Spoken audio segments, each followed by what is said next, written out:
So as we enter the new financial year 2025-26 बहुत सारी चीज़ें होती हैं specially in the finance sector which we belong to. तो हम लोग तो एक्चुअली जब अप्रैल आता है, 1 अप्रैल आता है, तो हमारे लिए हैप्पी न्यू ईयर होता है, क्योंकि it's the new financial year and बहुत सारी प्लानिंग्स होती हैं। पहले एक हफ्ते, 10 दिन, 15 दिन, for that matter entire April month is dedicated for the financial year planning. बहुत सारे रेजोल्यूशंस लिए जाते हैं, बहुत सारे कस्में वादे किए जाते हैं, बहुत सारे फाइनेंशियल्स की बातें करी जाती हैं, बहुत सारे प्रोजेक्शंस बनाए जाते हैं। And this is true with any financial company, whether it is us or whether it is anybody else.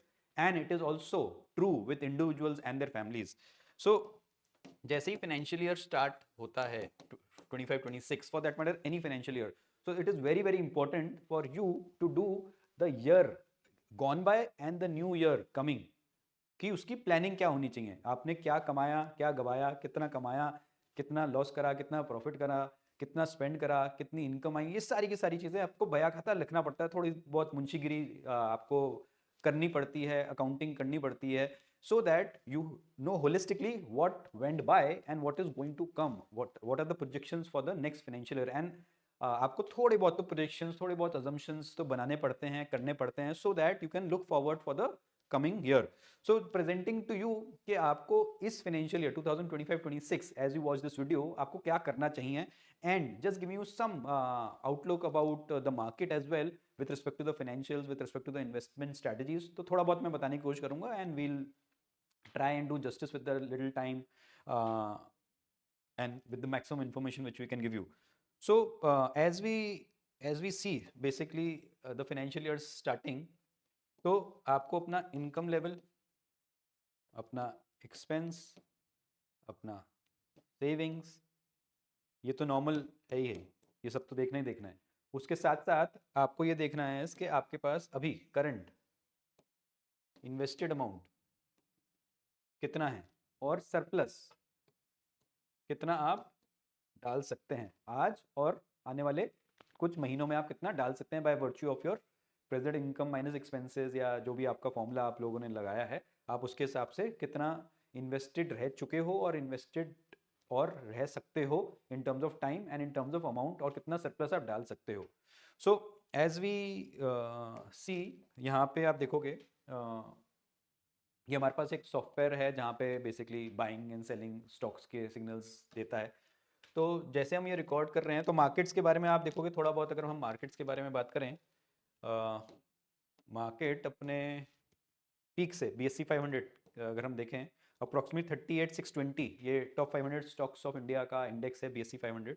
38,740 पे था, अब 33,000 पे है। अप्रॉक्सीमेटली आप देखोगे क्लोज टू 15% का डिप आ चुका है।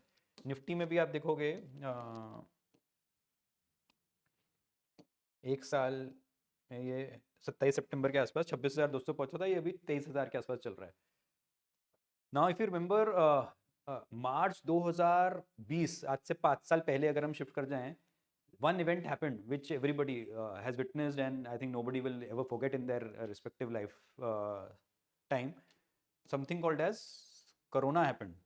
and वहाँ पे मार्केट ये डिप करा था, बहुत तेजी से डिप करा था। यहाँ पे आप देखोगे ये everything was going good until Jan Feb 2020, and then came corona and the markets almost fell by 40 odd %। similarly आप देखोगे यहाँ पे भी सब कुछ सही चल रहा था, कम ये रहा 2020 आया, सब कुछ सही चल रहा था फेब तक, और फिर मार्च में ये डिप आ गया। Now the limited point I am trying to make is somebody, जब तक सब सही चल रहा था, विच मीन्स फेब 2020 तक जब तक सब सही चल रहा था, markets were at X levels. मार्च 2020 में एकदम से कोरोना आया एंड एक्स माइनस 40% हो गया, markets almost plunged by 30 to 40% at index level, और कोई कोई स्टॉक्स तो 50, 60, 70, 80% डिप हो गए थे। Fast forward to March 2025, the scenario looks almost the same.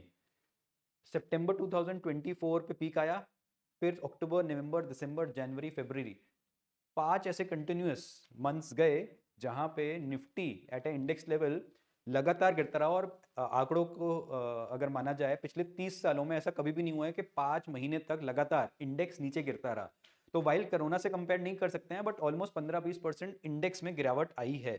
सो यदि किसी इन्वेस्टर ने फेब 2020 में इन्वेस्ट करा होता अपना पैसा एक्स अमाउंट, फिर एक्स अमाउंट मान लीजिए 10 लाख रुपए इन्वेस्ट करे होते फेब 2020 में, उसके आज की तारीख में पैसे लगभग 2x हो चुके होते एज वी स्पीक इन मार्च 2025। यही एक इन्वेस्टर ने जब मार्केट गिरा मार्च 2020 में, जब मार्केट गिर गया था, किसी ने 10 लाख रुपए इन्वेस्ट करे होते, वही पैसा मार्च 2025 में लगभग क्लोज टू 25 to 30 lakhs हो चुका होता, 3 times, 2.5 to 3 times हो चुका होता। The limited information or the limited point which we are trying to make here is the markets do not give time again and again, बार बार मौका नहीं देता है।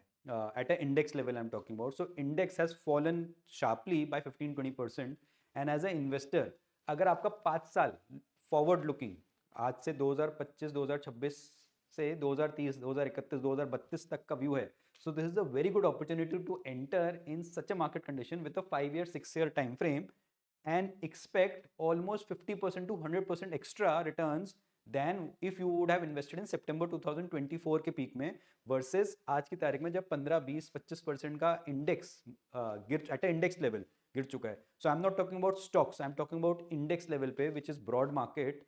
अगर आप उसमें इन्वेस्ट करते हो through the right you can से funds, index funds, multi caps, diversified schemes, I am not talking again and again, I am repeating, I am not talking about individual stocks, क्योंकि उसमें गिरावट बहुत ज़्यादा आ चुकी है। और यू कैन से mid cap and small cap space में कहा जाता है, माना जाता है कि 30-40% गिरावट आने के बाद भी valuation concerns can still be there as far as the outlook is concern, as far as the earnings versus the share prices, जो कि पिछले 5 सालों में जो 2020 से 2024 तक बढ़ा है वो शायद 3-4-5 गुना शेयर प्राइसेस बढ़ गए, और अर्निंग्स शायद 2 से 3 गुना ही बढ़ी थी। तो earnings need to catch up with the share prices before we can see another big rally at a stock level, but at a index level we are at a very comfortable position from a 5 to 6 year point of view से।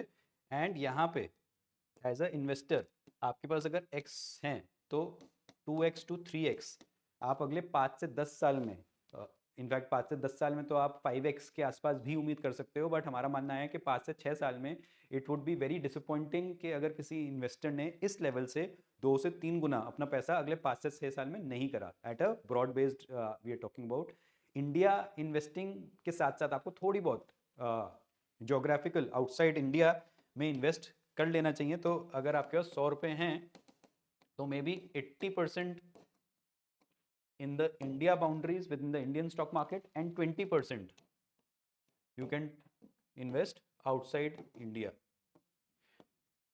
through you can say US equity investing भी होती है, आप direct stocks में भी invest कर सकते हो, आप ETFs में भी इन्वेस्ट कर सकते हो, आप इंडेक्स फंड में भी कर सकते हो, या फंड ऑफ फंड रूट से भी आप इन्वेस्ट कर सकते हो through the mutual fund route. And there are lot of you can say alternate investment funds जो कि बाहर की कंपनीज में पैसा लगाते हैं, तो उसके रूट से भी आप इन्वेस्ट कर सकते हो। एज अ NRI आप अगर नॉन रेजिडेंट इंडियन हो तो भी आप गुजरात सिटी के थ्रू, गिफ्ट सिटी के थ्रू, we have AIFs which are listed which you can invest in Indian markets, as well as आप US इक्विटी में आप इंटरनेशनल अकाउंट खुलवा के आप US इक्विटी में भी इन्वेस्ट कर सकते हो। And through the fund of fund routes आप ऑलमोस्ट हर एक कंट्री के फंड ऑफ फंड रूट के थ्रू, चाइना फंड हो, ब्राज़ील फंड हो, जापान फंड हो, इमर्जिंग कंट्रीज फंड हो, यूरोप का हो, US का हो, ये सारे के सारे फंड ऑफ फंड के रूप के थ्रू आप आउटसाइड इंडिया भी इन्वेस्ट कर सकते हो। So simply just to wrap up, आपको short term, mid term, long term goals का ध्यान रखना है, विच मीन्स अगले 0 to 3 ईयर्स में, 4 to 7 ईयर्स में, 7-10 ईयर्स एंड अबव में आपको कब कब कितने कितने पैसों की ज़रूरत पड़ेगी आपको वो लिखत रखना है, उसकी फ्यूचर वैल्यू क्या होगी। विच मीन्स आज अगर आपको 10 लाख रुपए अपने बेटे की शादी के लिए, बच्चे की शादी के लिए, बच्चे की पढ़ाई के लिए अगर चाहिए, अगर वो शादी लायक है या ग्रेजुएशन या पोस्ट ग्रेजुएशन एज पे होता तो आपको 10 लाख चाहिए, बट आज वो छोटा है या छोटी है और उसको 10 साल बाद, 15 साल बाद पैसे चाहिए, तो 10 लाख रुपए की वैल्यू फ्यूचर 5, 10, 15 साल जितना भी टाइम बचा है वो कितनी हो जाएगी, 15 हो जाएगी, 20 हो जाएगी। तो वो वाली कैलकुलेशन आपको करनी चाहिए। फिर आपको उसके लिए कितना जोड़ना है through a lump sum route through the SIP monthly route which is monthly systematic investment planning route, कौन से इंस्ट्रूमेंट में इन्वेस्ट करना है, स्टॉक्स में करना है, आपको म्यूचुअल फंड्स में करना है, आपको ETFs में करना है, इंस्ट्रूमेंट आपको चूज करने आने चाहिए। मॉडल फंड्स से करना है। If you are talking about higher ticket sizes then portfolio management services आ जाता है which starts with 50 lakhs। AIFs alternate investment fund आ जाता है 1 करोड़ से। प्राइवेट इक्विटी, अगर आपका 10 साल से ऊपर का होराइजन है and if you are getting exposure in private equity then there is no harm investing in private equity as well. US equity, ये सारे इक्विटी बेस्ड इन्वेस्टमेंट हो गए। फिर just to have a asset allocation, आपका debt का portfolio होना चाहिए। Debt can be done through traditional schemes like post office schemes, PPFs, bonds. You can also invest simply through the debt fund route.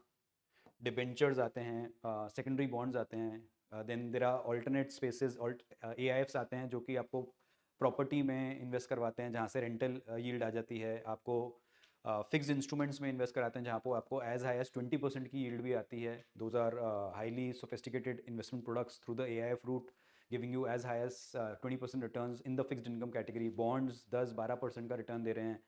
So you'll have to see your risk profile, you'll have to see your asset allocation overall and then take exposure through the fixed income route as well. Apart from that, आपको अपनी risk profiling ध्यान में रखनी है, आपको अपना current portfolio ध्यान में रखना है, आपको अपनी immediate short term, mid term, long term needs ध्यान में रखनी है। And last not the least, if you want to build a very very strong portfolio then हम उसको फाइनेंशियल पिरामिड बोलते हैं। वो हमारे कंपनी का लोगो भी है जहाँ पे ये 3 लेयर्स होती हैं। This base layer is that of the insurance and the risk cover. So you should be very very sure कि मेरे पास, मतलब एज अ इन्वेस्टर आपके पास एडिक्वेट रिस्क है through the life insurance, through the health insurance, through business insurance, through critical illness, through personal accident, home insurance, vehicle insurance, ये सब आपके पास एडिक्वेट हैं so that God forbid if any exigencies, emergencies, urgencies, unplanned events occur, then हमारे पास insurance है to fall back upon and हमारा जो इन्वेस्टमेंट पोर्टफोलियो हम यहाँ पे बिल्ड कर रहे हैं वो हमारा डिस्टर्ब ना हो। So this was a little bit for financial year 2025-26 which we wanted to share with all our audiences, with all our viewers. If you think it made sense to you और आपको कुछ कुछ gaps नज़र आ रहे हैं तो do fill the gap ASAP. Take a piece of paper, go the traditional way, it's okay in the digital world. अगर आप एक piece of paper लेके ये सब planning करोगे, jot it down into a Google sheet or a Microsoft Excel sheet or whichever platform you are using, आप वहाँ पे pen down कर सकते हो, अपने goals pen down कर सकते हो, अपने investments को अपने goals से map कर सकते हो, अपना इंश्योरेंस ऑडिट कर सकते हो, इन्वेस्टमेंट ऑडिट कर सकते हो, ओवरऑल प्लानिंग कर सकते हो। अपने परिवार के साथ बैठिए, उनसे बातें करिए, उनको बताइए कि आपके कौन से बैंक अकाउंट्स हैं, कौन से लॉकर्स हैं, कौन से रियल एस्टेट है, कौन सा म्यूचुअल फंड्स, कौन से स्टॉक्स, कौन से एडवाइजर्स के साथ आप काम कर रहे हो। ये सारी की सारी चीज़ें एक जगह एकत्रित होनी चाहिए, एक जगह मेंशनड होनी चाहिए। आपस में एक दूसरे को बताइए, नॉमिनेशंस करिए। ये सारी की सारी बेसिक चेकलिस्ट हैं जो कि आपको financial year 2025-26 as you enter और if you already entered when you watch this video, so do make a checklist and आप लोग ये सारी की सारी चीज़ें टिक मार्क करते रहिए and keep that peace of mind because that is of prime importance. यदि आपने ये सब कर लिया तो लेट मी टेल यू, आपको रात को अच्छी नींद आएगी, आपका पीस ऑफ माइंड बना रहेगा और आप नेक्स्ट लेवल के लिए तैयारी कर चुके होगे। So wishing all our viewers a very very happy financial new year and we'll see you again with a new video very very soon. Till then, do not forget to like, share this video with as many people as possible and subscribe to this channel for more such information on the very same space. Thank you so much. Till then, Jai Hind.